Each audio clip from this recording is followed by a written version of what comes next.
श्री गुरु अमरदास पातशाह जी के पावन बचन रोजाना आपां आनंद साहिब की बाणी विचों पढ़ते हैं। ए मन मेरे आ तू सदा रहो हर नाले। मन नूं समझाया कि हे मेरे मन, तू सदा परमात्मा दे नाल जुड़िया रह। तू अपने असले दी अपने मूल दी पहचान कर।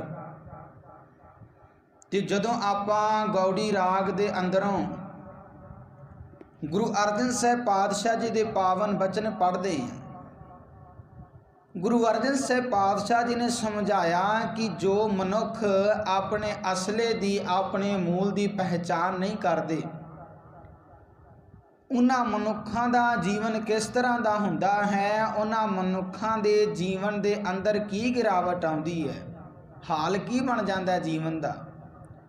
गुरु अर्जन साहिब पातशाह जी ने बख्शिश की, खखड़ियाँ सुहावियाँ लगड़ियाँ अक कंठ, बिरह विछोड़ा धनी स्यों नानक सह सह गंठ।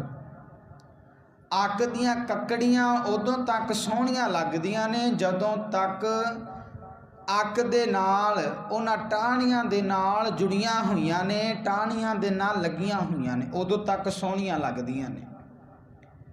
जदों वो टाहणियां दे नाल टुट जांदियां ने, पातशाह जी ने आख्या बिरह विछोड़ा धनी स्यों नानक सह सह गंठ। जदों अक दे टाहणियां दे नाल टुटदियां ने, उदों वो खिलर के तुंबा तुंबा हो जांदियां ने।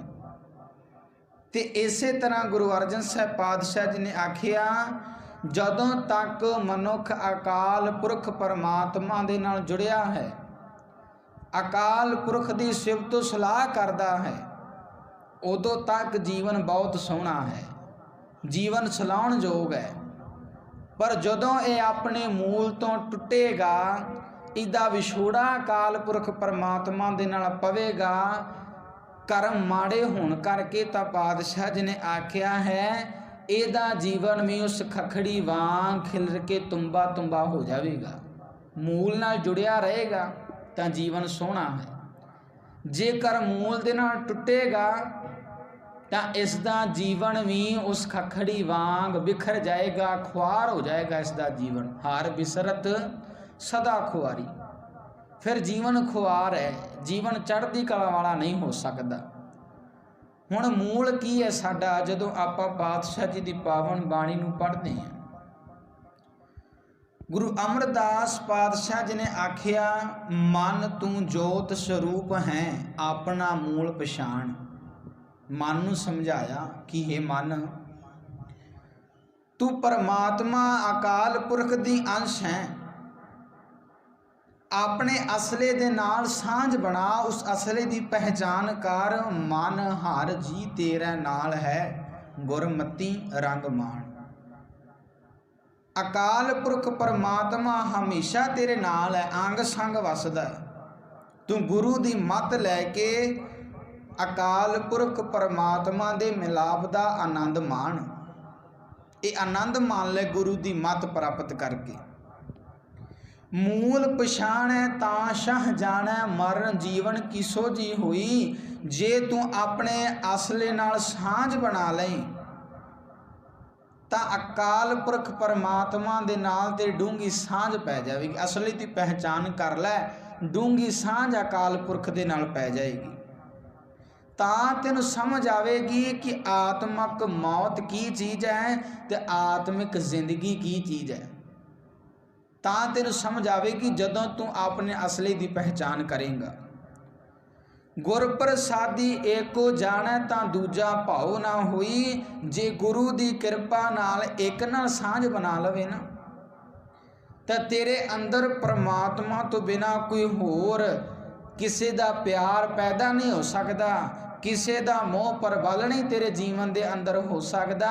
जेकर तू अपने असले दी पहचान कर लवें, तू अपने मूल दे नाल जुड़ जावें,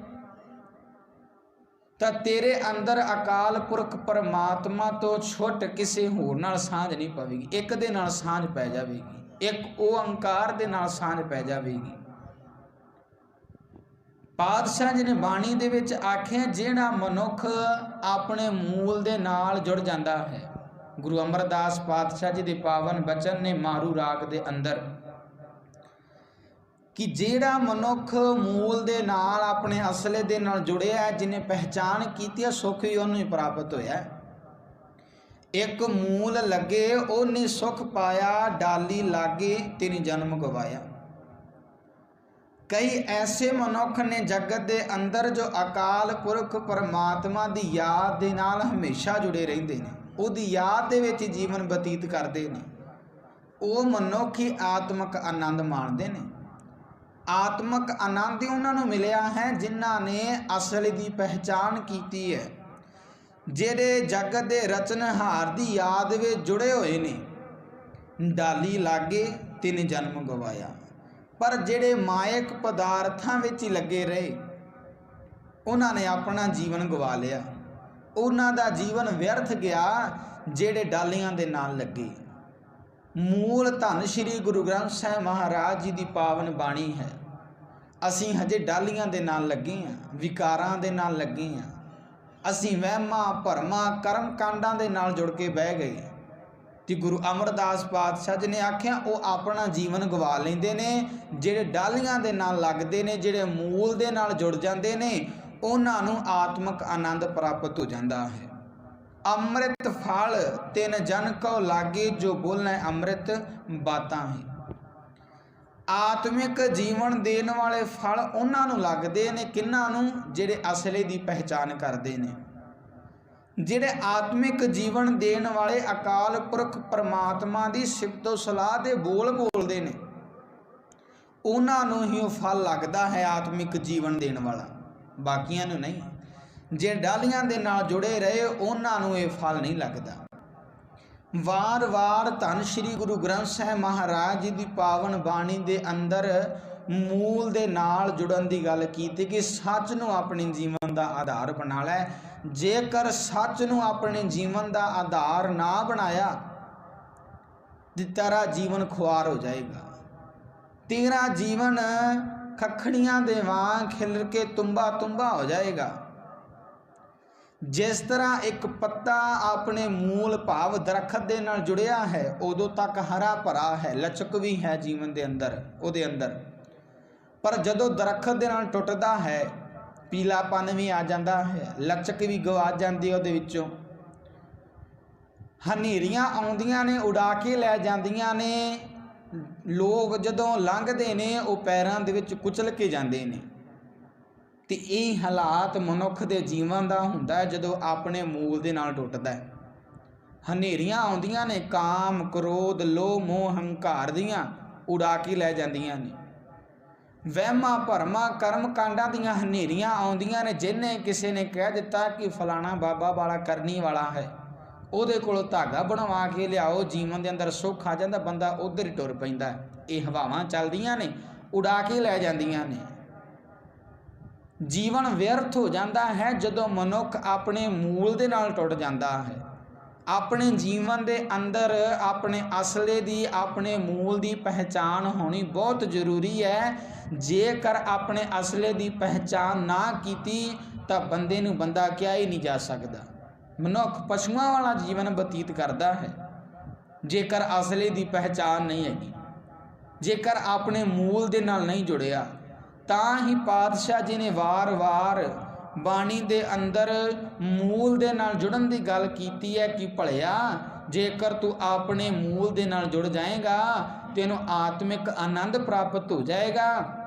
जेकर तू अपने मूल दे नाल नहीं जुड़दा तेरा जीवन खुआर है। गुरु अर्जन साहब पातशाह जी ने आख्या है, खखड़ियां सुहावियां लगड़ियां आंक कंठ, बिरह विछोड़ा धनी स्यों नानक सहस है गंठ।